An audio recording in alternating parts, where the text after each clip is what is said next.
Baik, selanjutnya selamat siang anak-anak. Namo Sang Hari Budaya, Nama Budaya. Baik, bertemu lagi dengan Ibu pada hari ini ya anak-anak. Apa kabar anak-anak? Sehat semua ya? Gak ada yang sakit kan? Tetap semangat. Baik, pagi-pagi itu harus semangat ya, nggak boleh lemes, nggak boleh loyo, apalagi ngantuk. Jadi kita akan bertemu lagi pada hari ini anak-anak. Kita akan belajar kembali. Jadi Ibu mohonkan untuk pada pagi hari ini kita itu harus semangat, nggak boleh loyo. Nah, baik. Untuk memulai kegiatan belajar pada pagi hari ini, kita akan bersama-sama berdoa terlebih dahulu. Jadi anak-anak dapat merangkapkan kedua tangannya di depan dada. Nah, kita bersama-sama membacakan doa Namaskara Gata. Baik, setelah kita berdoa, Ibu akan absensi terlebih dahulu ya anak-anak. Baik, Ibu akan memanggil satu persatu. Yang pertama ada Meganingati, berangkat. Baik, ada Ana Setiawan, ada Mardiono, Andi Saputra, ada Putri, Laras. Masuk semua ya anak-anak? Baik, jadi pagi hari ini anak-anak masuk semua. Nah, sekarang Ibu akan bertanya kepada anak-anak. Kira-kira siapa yang masih ingat mengenai materi minggu lalu yang sudah Ibu sampaikan? Jadi Ibu kan kemarin menyampaikan bahwasannya mengenai materi. Nah, anak-anak masih ada yang ingat gak?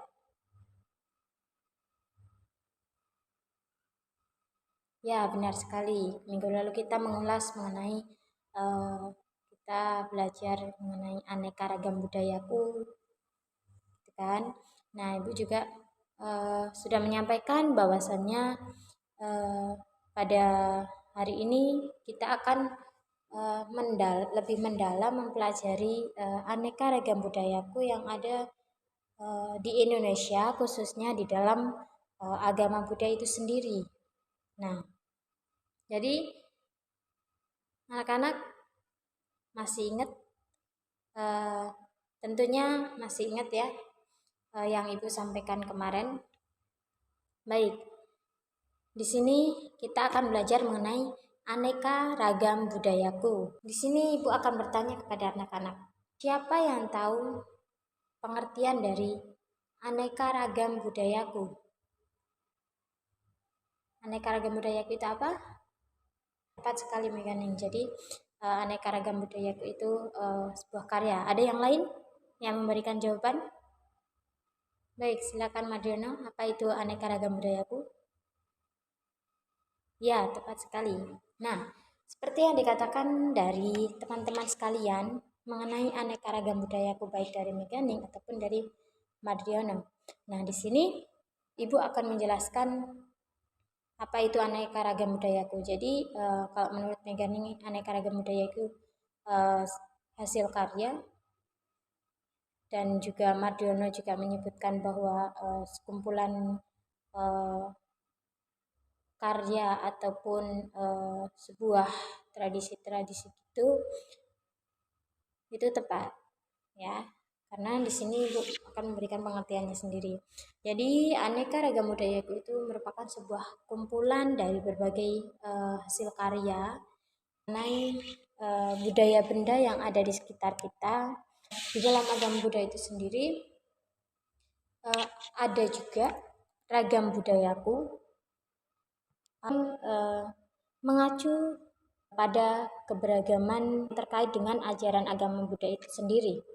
Nah, Ibu contohkan seperti upacara Waisak, perayaan Tahun Baru Imlek, dan tradisi seperti mendengarkan ceramah-ceramah dhamma yang dilakukan di wihara itu juga merupakan sebuah ragam budayaku ya. Nah, di dalam budaya itu sendiri memiliki nilai-nilai dan makna yang penting bagi kita umat Buddha. Nah, Jadi, Ibu simpulkan aneka ragam budayaku itu merupakan sebuah kumpulan dari berbagai karya yang ada di sekeliling kita. Dan di dalam agama Buddha itu juga memiliki aneka ragam budayaku seperti upacara-upacara ataupun tradisi-tradisi. Nah, ternyata di dalam aneka ragam budayaku itu sendiri terbagi dalam agama Buddha itu terbagi menjadi dua. Apa aja? Ada yang tahu? Tidak tahu ya. Baik, Ibu akan menjelaskan. Jadi di dalam agama Buddha, aneka ragam budaya itu terbagi menjadi dua. Yang pertama ada budaya non benda dan ada budaya benda. Di sini Ibu akan menjelaskan mengenai pengertian-pengertian dari budaya benda dan benda. Nah, di sini ada budaya benda. Nah, jadi pengertian dari budaya benda itu adalah suatu karya dalam bentuk yang nyata dan budaya tersebut itu bisa kita lihat dengan mata kita dan bisa juga benda tersebut itu kita raba atau kita pegang dengan tangan kita. Seperti itu. Itu budaya benda. Paham? Baik. Untuk selanjutnya itu budaya non benda. Nah, jadi budaya non benda itu merupakan sebaliknya. Kalau budaya benda itu bisa kita pegang, bisa kita lihat. Kalau non benda ini bukan kita tidak bisa melihatnya. Bukan kita melihatnya. Kita bisa melihatnya tapi kita tidak bisa memegangnya. Seperti itu ya anak-anak. Jadi paham tidak yang itu sampaikan? Baik, nanti Ibu tanya ya. Nah, selanjutnya ternyata ada contoh nih, Ibu memberikan contoh ya mengenai budaya benda itu sendiri. Nah, yang pertama itu ada budaya benda. Anak-anak bisa melihat gambarnya ya. Ada berapa gambar? Ya, ada 3. Yang pertama ada Candi Borobudur. Nah, Candi Borobudur ini ternyata bisa dikatakan budaya benda. Mengapa, ada yang tahu? Ya, tepat sekali. Ya, karena ketika kita ke Candi Borobudur, kita akan bisa melihatnya dan kita bisa memegangnya. Nah, untuk selanjutnya yang kedua itu ada Rupang Buddha. Nah, jadi di sini anak-anak pasti sudah tahu kan Rupang Buddha? Iya, masa tidak tahu Rupang Buddha yang setiap hari kita bersujud di hadapannya, ketika kita berdoa kita menghormatinya, seperti itu kan? Nah, jadi Rupang Buddha itu ternyata juga termasuk dalam budaya benda, di mana kita itu bisa melihatnya dan kita bisa memegang rupang tersebut, seperti itu. Nah, untuk selanjutnya yang ketiga ada lampion. Nah, ini Ibu bertanya, anak-anak sekalian sudah tahu lampion? Tahu? Oh, ya, lampion itu sebuah lampu yang biasanya digunakan untuk pada perayaan hari Imlek yang merayakan adalah orang Chinese, yang dimana lampion ini juga menandakan sebagai penerangan. Untuk selanjutnya Ibu memberikan contoh nih, ada budaya benda. Nah, anak-anak bisa melihatnya ya, ada 3 juga. Ibu memberikan 3 contoh dari budaya benda. Nah, baik. Di sini budaya benda itu ada tari, ada kirap Borobudur, dan ada selamatan dalam masyarakat Jawa. Nah, di sini Ibu kan sudah sampaikan bahwasannya non benda itu tidak bisa kita pegang, namun kita bisa melihatnya. Ya, seperti gambar di sini. Ini kita ketika menonton tarian nih, pasti kita hanya bisa menontonnya, tidak bisa memegangnya. Seperti itu kan? Sama halnya Ibu contohkan lagi budaya non benda itu seperti nyanyian. Nah, coba anak-anak bayangin, bisa nggak ketika nyanyian itu kita pegang? Tidak bisa kan? Pasti yang dipegang, kalau ada orang nyanyi pasti orangnya yang dipegang, bukan nyanyiannya. Seperti itu kan? Nah, itu yang dimaksud dengan budaya non benda. Jadi kita bisa melihat, mendengar, tapi kita tidak bisa memegangnya. Seperti itu. Yang kedua itu kan ada Kirab Waisak Borobudur. Nah, ada yang tahu nggak Kirab Waisak Borobudur itu apa? Nah, baik Ibu jelaskan ya. Jadi Kirab Waisak Borobudur ini merupakan sebuah kegiatan juga upacara Waisak. Biasanya juga anak-anak melakukannya. Ya, biasanya anak-anak melakukannya di wihara, satu wihara, gitu kan. Nah, tapi kalau di Kirab Waisak Borobudur ini merupakan sebuah kegiatan upacara Waisak yang dilaksanakan di Candi Borobudur dengan berbagai macam daerah, wilayah itu datang untuk melaksanakan kegiatan kirab Waisak di Candi Borobudur, dan itu biasanya banyak yang mengikuti, sampai beribu-ribuan orang mengikuti acara upacara di Waisak di Candi Borobudur. Nah, untuk selanjutnya yaitu ada selamatan nih. Selamatan dalam bahasa Jawa, dalam masyarakat Jawa ya. Jadi ternyata selamatan ini juga disebut budaya non-benda karena ini merupakan sebuah tradisi ataupun upacara adat juga. Nah, kalau di selamatan ini merupakan sebuah tradisi ritual yang tetap dilestarikan oleh masyarakat Jawa. Nah, tujuan dari selamatan ini sendiri merupakan sebuah bentuk syukur kita kepada Tuhan Yang Maha Esa yang sudah melimpahkan anugerahnya kepada kita. Baik, paham anak-anak? Ibu akan melanjutkan. Selanjutnya yaitu ternyata dari aneka ragam budayaku yang Ibu sampaikan itu, budaya non benda ataupun benda itu sendiri, ternyata ada nilai-nilai yang terkandung di dalamnya loh, dalam ragam budaya non benda maupun benda.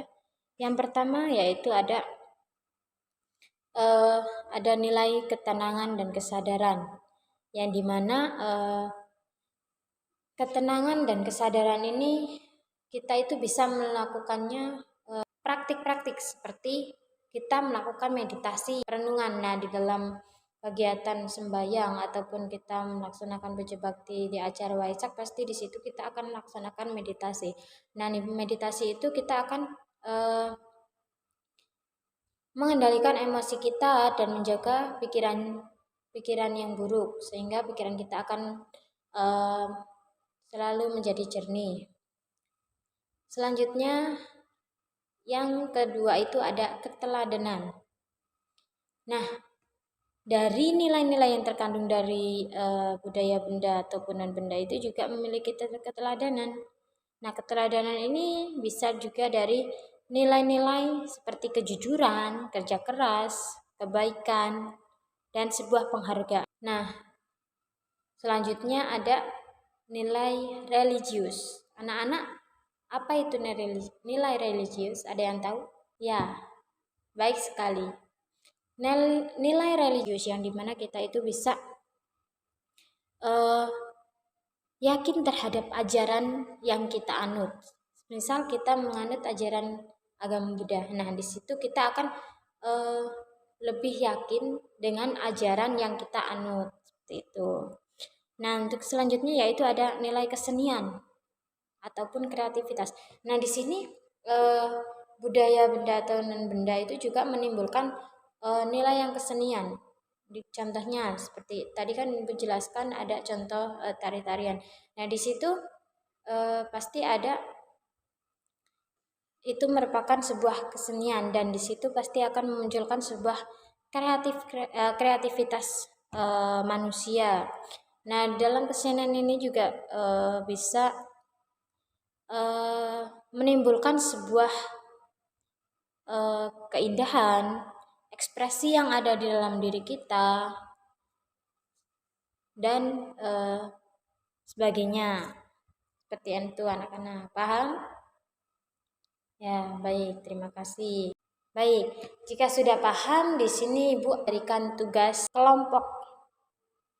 Anak-anak semua ini Ibu akan bagi kelompok ya, dari beberapa kelompok. Nah, yang Ibu akan membagi menjadi 5 ya. Jadi anak-anak bisa menghitung 1 sampai 5, nanti dilanjutkan 1 sampai 5 seperti itu. Baik, silakan kamu menghitung 1. Lanjutkan dengan temannya. Baik, udah semua. Nah, jadi yang kelompok 1 sama kelompok 1, yang kelompok 2, kelompok 3, itu. Dan selanjutnya. Udah kumpul semua? Baik. Nah, di sini Ibu akan memberikan tugas kepada anak-anak. Ibu kan tadi udah menjelaskan tuh mengenai pengertian beragam budaya, terdapat bagi 2, budaya benda dan benda, contohnya nilai-nilai yang terkandung dalamnya. Nah, sekarang Ibu akan memberikan tugas kepada kalian. Jadi kalian ini kan berkelompok, jadi dikerjakan dengan kelompoknya tidak boleh mengerjakan hanya mengandalkan 1 orang, tapi mengerjakan satu kelompok, bertukar pendapat seperti itu. Nah, jadi tugas kelompoknya yaitu adalah diskusikanlah dengan teman kelompokmu mengenai budaya benda ataupun non benda yang ada di lingkungan kita. Kemudian tuliskan budaya non benda atau benda tersebut pada kertas.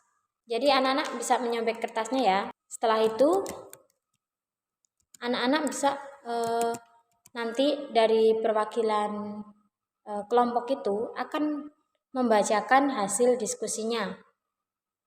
Maksud? Baik, silakan dikerjakan. Ibu akan memberikan waktunya. Ada yang sudah siap? Nah, sampaikan. Coba kamu memilih, kamu mendapatkan budaya benda ataupun non benda ataupun campuran. Ya, kelompok 1. Silakan disebutkan. Ya, benar sekali. Itu sudah tepat ya anak-anak. Yang kelompok 1 diskusikan itu sudah tepat dan berarti kelompok 1 itu memahami materi pada hari ini. Untuk kelompok 2? Ya. Berarti sudah paham juga. Selanjutnya? Ya.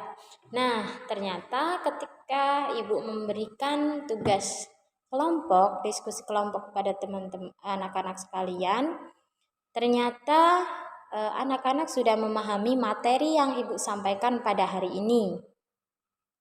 Jadi untuk hasilnya boleh dikumpulkan ke depan meja Ibu untuk Ibu koreksi, untuk Ibu memberikan nilai. Baik, terima kasih anak-anak. Karena anak-anak sudah paham dengan materi pada hari ini, Ibu ucapkan terima kasih. Nah, di sini Ibu akan menyimpulkan kegiatan pembelajaran pada hari ini. Jadi di sini kita tadi mempelajari mengenai aneka ragam budayaku. Jadi aneka ragam budayaku merupakan hasil karya yang ada di lingkungan kita. Kemudian di dalam agama Buddha juga itu aneka ragam budaya itu mengacu pada ajaran-ajaran Buddha seperti itu. Terus dalam agama Buddha juga itu terbagi menjadi 2, budaya benda maupun non benda. Budaya benda itu bisa kita pegang, kita bisa lihat gitu. Nah, kalau budaya non benda itu kita hanya bisa mendengar, melihatnya. Dan tadi Ibu juga memberikan contoh-contoh, anak-anak sekalian juga bisa menyebutkan contoh-contohnya. Nah, mungkin kegiatan pembelajaran pada pagi hari ini telah selesai. Kita akan lanjutkan untuk pertemuan besok dengan belajar mengenai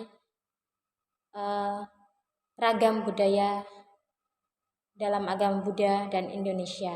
Ya, mungkin karena waktunya sudah habis, Ibu akan menutup kegiatan pembelajaran pada siang hari ini.